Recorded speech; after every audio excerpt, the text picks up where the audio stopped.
बच्चों, कैसे हैं आप सभी? आई होप अच्छे होंगे, राइट। चलिए, मैं योगिता प्रजापति यूट्यूब चैनल पे आसे बच्चों का स्वागत करती हूँ और आज मैं आपके लिए लेके हूँ एक्सरसाइज 4.3 का क्वेश्चन नंबर 7। इंपॉर्टेंट समय बच्चों ध्यान से समझिएगा, ठीक है। देखिए क्या कहना है इस समय, दो संख्याओं के वर्गों का अंतर 180 है। कितना है? 180। छोटी संख्या का वर्ग बड़ी संख्या का 8 गुना है। दोनों संख्याएं ज्ञात कीजिए। तो पहली बात तो हमें वो दोनों संख्याएं पता नहीं है, उन्हें हमें मानना पड़ेगा, ठीक है। और वर्ग, वर्ग का मतलब स्क्वायर, जो कि हम छोटी क्लासेस से पढ़ते आ रहे हैं। अंतर भी बोला है, अंतर का मतलब माइनस। तो आइए पहले हम मान लेते हैं, माना कि बड़ी संख्या, पहले हम क्या मानेंगे बच्चों? बड़ी संख्या को। माना कि बड़ी संख्या बराबर x है, ठीक है। अब क्या कहना है? छोटी संख्या का वर्ग। बड़ी संख्या को तो हमने मान लिया, अब हमें छोटी संख्या भी फाइंड करना है, ठीक है। तो छोटी संख्या का वर्ग मैं पढ़ते भी जा रही हूँ और रिटर्न भी करते जा रही हूँ, ठीक है। तो ये रही हमारी छोटी संख्या। छोटी संख्या का वर्ग बड़ी संख्या का 8 गुना है। तो बड़ी संख्या को हमने क्या माना? x माना। तो यहाँ पर मैं x ले लेती हूँ। और कितना गुना है? 8 गुना। गुना मतलब गुणित में, है ना, मल्टीप्लाई में। कितने गुना? 8 गुना। तो ये मैंने 8x ले लिया। कहने का मतलब ये है छोटी संख्या का वर्ग बड़ी संख्या का 8 गुना है, ठीक है। जैसा जैसा उन्होंने इंस्ट्रक्शन दिया वैसा वैसा मैंने आपको बता दिया। अब हमें क्या करना है बच्चों? आप यहाँ पर देख रहे हैं छोटी संख्या का स्क्वायर है, तो छोटी संख्या स्क्वायर में हो सकती है क्या? नहीं। तो यहाँ पर हम स्क्वायर हटा देंगे तो यहाँ पर अंडर रूट लग जाएगा। तो देखिए किस तरह से, छोटी संख्या बराबर अंडर रूट 8x। तो ये आपका बड़ी संख्या आ चुकी है और ये आपकी छोटी संख्या आ चुकी है। तो आया यहाँ तक समझ में बच्चों? दोनों संख्याओं को हमने मान लिया है। अब इन दोनों संख्याओं के वर्गों का अंतर। तो ये दो संख्याएं कौन सी है? एक तो x है, राइट। पहले हम लिख भी लेते हैं यहाँ पर, दोनों संख्याओं के वर्गों का अंतर। अब वो दो संख्याएं हमने मान ली है, उनके वर्गों का अंतर 180 है। तो बड़ी संख्या लेते हैं पहले, ठीक है। दो संख्या है तो पहली संख्या ये हो गई, फिर दूसरी संख्या आपकी ये हो गई। फिर से समझ लीजिए दो संख्याओं के वर्गों का अंतर। तो दो संख्याओं के वर्गों का अंतर मतलब कि माइनस कितना है? 180। एनी डाउट बच्चों? चलिए फटाफट इक्वेशन बना लेते हैं। अब सब में कुछ भी खास नहीं बचा। x का x में मल्टीप्लाई करेंगे बच्चों, x स्क्वायर आएगा माइनस। अब यहाँ पर स्क्वायर है और यहाँ पर अंडर रूट है, जो कि कैंसिल हो सकता है, ठीक है। तो यहाँ पर हमारे लिए क्या बचा? 8x। अब प्लस का 180 इधर आएगा तो क्या हो जाएगा? 180, वो भी माइनस का, ठीक है, इक्वल्स टू 0। अब ये हमारी आ गई है प्रॉपर इक्वेशन, ठीक है। अब इसको हम एबीसी में तुलना करते हैं और द्विघाती सूत्र लगा के इसे सॉल्व करते हैं। That's all. तो देखिए a बराबर x का गुणांक कुछ नहीं है तो हम क्या मान लेंगे यहाँ पर? 1। b बराबर हमें -8 लेना होगा। c बराबर हमें माइनस का 180 लेना होगा, ठीक है। बच्चों से ये मिस्टेक होती है कि माइनस का साइन लगाना भूल जाते हैं। आप ये मिस्टेक नहीं कीजिएगा, ठीक है। चलिए द्विघाती सूत्र क्या होता है? x equals to -b plus minus under root b square minus का 4ac डिवाइड में 2a, ठीक है। अब देखिए abc मैंने आपके सामने अलग कर दिया है और यहाँ पर आपके सामने abc फॉर्मूले में दिख भी रहा है। तो जहाँ abc जहाँ भी होगा वहाँ b की वैल्यू, c होगा c की वैल्यू, ठीक है।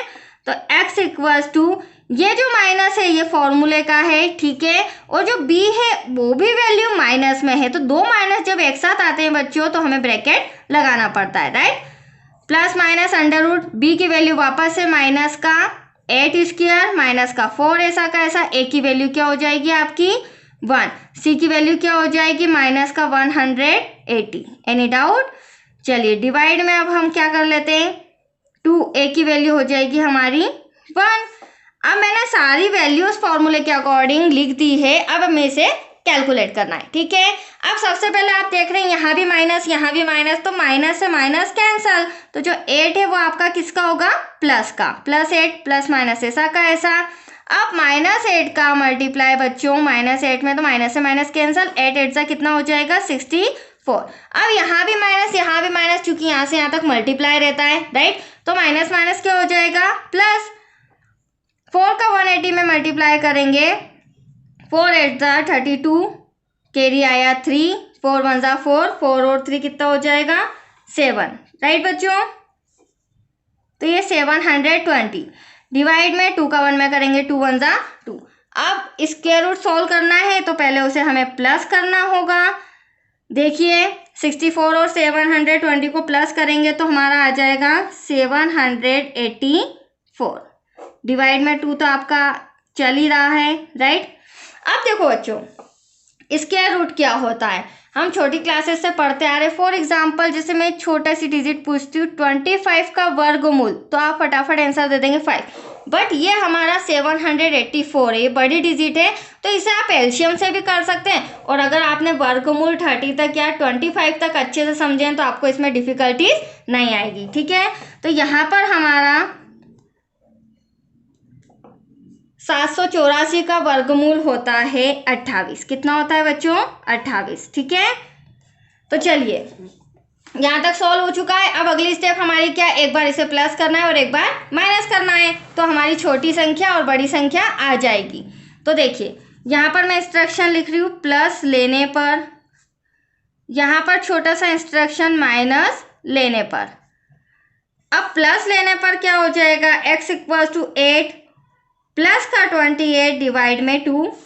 अगर हम माइनस ले रहे हैं तो 8 माइनस का 28 डिवाइड में 2। इस तरह से हमें लिखना होगा, ठीक है बच्चों। अब देखिए 28 को 8 में प्लस करोगे तो 8 और 8 16, कैरी आया 1, 1 और 2 3 हो जाएगा, डिवाइड में 2 ऐसा का ऐसा। ठीक वैसे ही 28 में से 8 गया, 20 बचा, बट बड़ी संख्या माइनस की है, डिवाइड में 2, बीच में पार्टीशन कर देते हैं।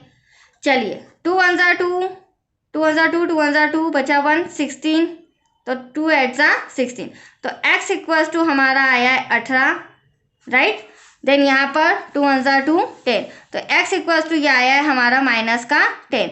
तो देखो बच्चों, कोई भी संख्या हो, कोई भी संख्या फाइंड करना हो, भुजा फाइंड करना हो, आयु फाइंड करना, तो वो कभी भी नेगेटिव, नकारात्मक, ऋणात्मक नहीं आती है, ठीक है। ये ऋणात्मक आ रही है, माइनस में आ रही है, तो ये हमारा आंसर नहीं होगा, हमारा आंसर होगा 18। तो बड़ी भुजा को हमने क्या माना था, बड़ी भुजा को हमने माना था x इक्वल्स टू 18। तो छोटी भुजा क्या हो जाएगी, छोटी भुजा को याद है हमने क्या माना था, आपके सामने मैंने सॉल्व करके बताया था, ये √8x, ये हमारी छोटी भुजा है। तो यहाँ पर √8x लिख देती हूँ मैं। तो देखिए √8 तो ऐसा का ऐसा, मल्टीप्लाई में x कितना हो जाएगा 18। इन दोनों का जब मल्टीप्लाई करोगे तो आपका आंसर आएगा 144। और 144 का स्क्वायर रूट मतलब कि वर्गमूल क्या होता है बच्चों, 12। तो ये आ गई आपकी छोटी भुजा, दैट्स योर आंसर। और भुजा नहीं, सॉरी, ये तो हमारी संख्या थी, यहाँ पर लिखने में मुझसे मिस्टेक हो गई है। खैर कोई बात नहीं, पूरा सम भी सॉल्व हो गया था, बड़ी संख्या है और छोटी संख्या, ठीक है बच्चों। तो आपका सम कंप्लीट हो चुका है, आई होप आपको समझ में आया होगा। तो चलिए आज के लिए इतना ही। कल से मैं कल जो वीडियो रहेगा आपका वो क्वेश्चन नंबर 8 से रिलेटेड रहेगा, ठीक है। तो इसी तरह बने रहिए, समझते जाइए, वीडियोस देखते जाइए और अपने डाउट्स क्लियर करते जाइए। ओके बच्चों, थैंक यू।